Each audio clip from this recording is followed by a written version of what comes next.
Hello everyone, welcome to fresh movie of the month. ঘরে বাইরে আজকে আমরা আড্ডা দিতে চলেছি এবং আমার সঙ্গে রয়েছে যিশুদা, অনির্বাণ দা এবং তুহিনা। আর সবথেকে যেটা ইন্টারেস্টিং ব্যাপার সেটা হচ্ছে এই ছবিটি নিয়ে অনেক দিন ধরে আমরা অপেক্ষা করেছি এবং ফাইনালি রিলিজ হচ্ছে ঘরে বাইরে আজ। সো সবার প্রথমেই এটা জানতে চাইবো যে আমরা সবাই জানি এই গল্পটা নেওয়া হয়েছে রবীন্দ্রনাথ ঠাকুরের কালজয়ী উপন্যাস ঘরে বাইরে থেকে।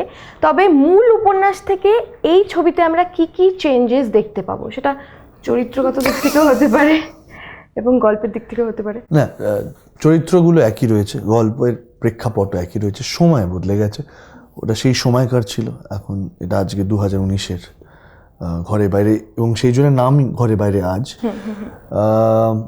চরিত্রের দিক দিয়ে ওর চরিত্র নিখিলেশ ও যে করেছে, তাই তো ভুল বলছি না, সেটা অনেকটাই রবীন্দ্রনাথের নিখিলের সাথে প্রায় এক। তারপরের যদি চেঞ্জেস বলি, সেটা আমার সেখান থেকে অনেকটাই বদলেছে, এবং যেটা প্রায় পুরোপুরি মানে ক্যারেক্টারিস্টিকটা বদলেছে আমি যদি বলি, সেটা হচ্ছে বিমলা, যা এখানে নাম আমরা শুনতে পাই ট্রেলারে আছে, বৃন্দা হয়। সেটা কেন হয় তারও একটা কারণ আছে, ছবিতেই আছে কারণটা।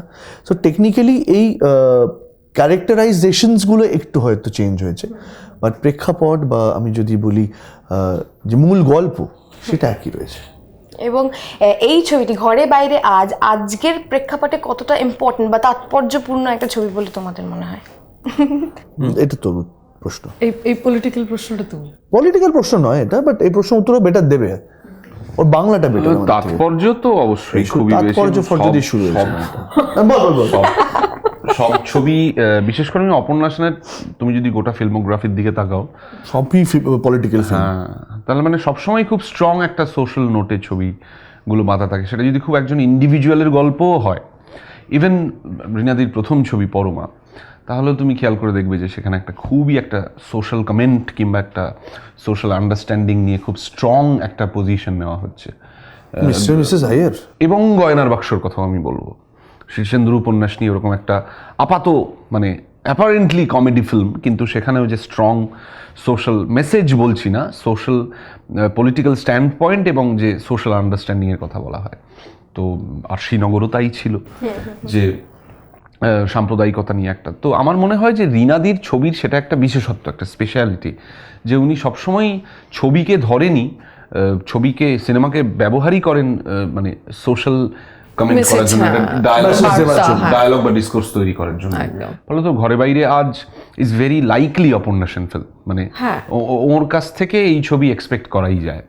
তবে ঘরে বাইরের তুমি যেটা বলছো যে রেলেভেন্স, সেটা একটু বেশি করেই রেলেভেন্ট ঘরে বাইরে আজ অন্যান্য প্রায় সব ছবির থেকে।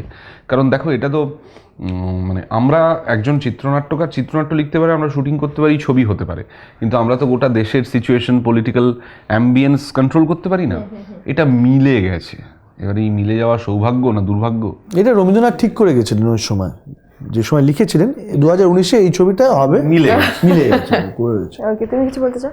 না, একই যেটা যিশুদা অনির্বাণদা তাই বললো, মানে রিনাদির আমরা যদি আগের সিনেমাগুলো যা দেখি সেটা থেকে একদম অন্যথা তো ঘরে বাইরে আজ নয়, তাই তো? মানে রিনাদির প্রত্যেকটা সিনেমার এই যেটা বললো যে সামাজিক কিছু একটা মেসেজ তো থাকেই, সেটা যে কোনো ক্ষেত্রেই হোক। তো ঘরে বাইরে আজের ক্ষেত্রেও অন্যথা নয়। আমাদের আড্ডা তো জাস্ট শুরু হলো। আজকে ফ্রেশ হিটসে কথা বলছি ঘরে বাইরে আজ নিয়ে। কোথাও যেও না, একটা ছোট্ট মিউজিক্যাল ব্রেকের পরে এক্ষুনি ফিরে আসছি। Stay tuned.